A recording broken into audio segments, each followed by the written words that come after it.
G sharp, F, G, G sharp, A, C, and D.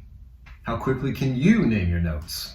In this video, we're going to take a look at an exercise that's going to allow you to name the notes in your fretboard as easily as you name colors. Let's check it out.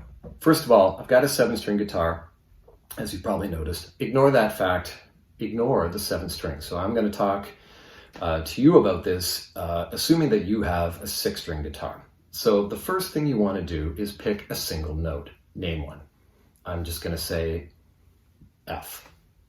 What you do, starting on your lowest string, find the lowest available F on your 6th string, which, if you saw my last video, you'll know that that's going to be at the 1st fret on the 6th string, considering E is the open string and F being a half step higher, that lands you at the 1st fret.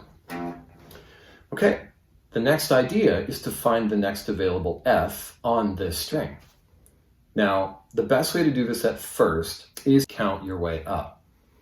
And so therefore, F, whole step to G, whole step to A, whole step to B, half step to C, whole step to D, whole step to E, half step to F. Now, more advanced players are going to know that it's a simple matter of adding 12 to whatever fret you started with. So 1 plus 12 is 13. You can rely on that absolutely, and you would not be wrong. At the same time, I would say to not hesitate to do the count up, because the more that you go over the actual territory over and over and over again, you're just going to solidify your knowledge of these notes on the fretboard. Here we go. We're going to have F on the 1st fret, F on the 13. So now that we've established the two Fs, what we're going to do is we're going to play them back and forth in time. We're going to play it to a beat. You could set a metronome for this, or you could just tap your foot.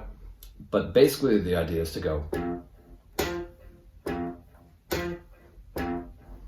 Now, this is not difficult, but what we're developing is the eye-hand coordination, the ability to see the note that you're going to before you arrive there. So your eyes are going to stay one step ahead of your fingers on this.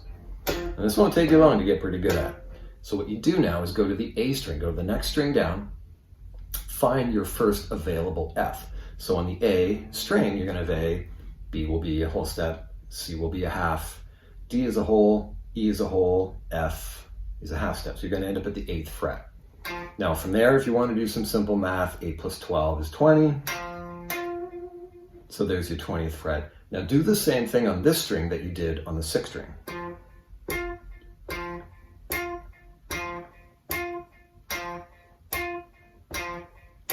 You get the idea. When you feel comfortable with both strings individually, now we start grouping them together. We're going to do it on the 6th string, then the 5th, back and forth. So it's going to look like this.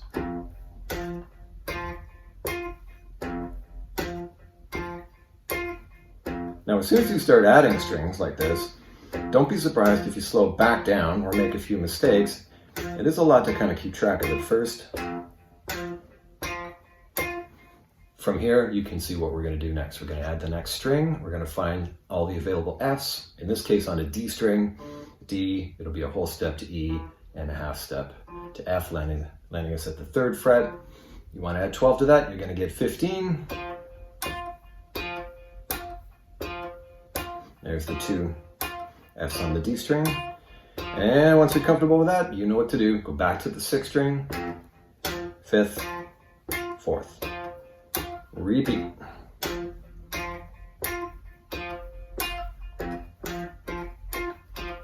And just keep going. And you keep adding strings all the way until you've run out of all strings and all, in this case, F.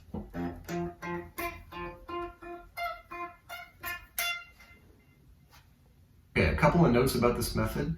The first note you choose to do this with will seem the hardest. Even if it's a note that you thought you knew quite well ahead of time, you might be surprised to find out it's a little tricky to find it from low to high on every string in time. That's the key.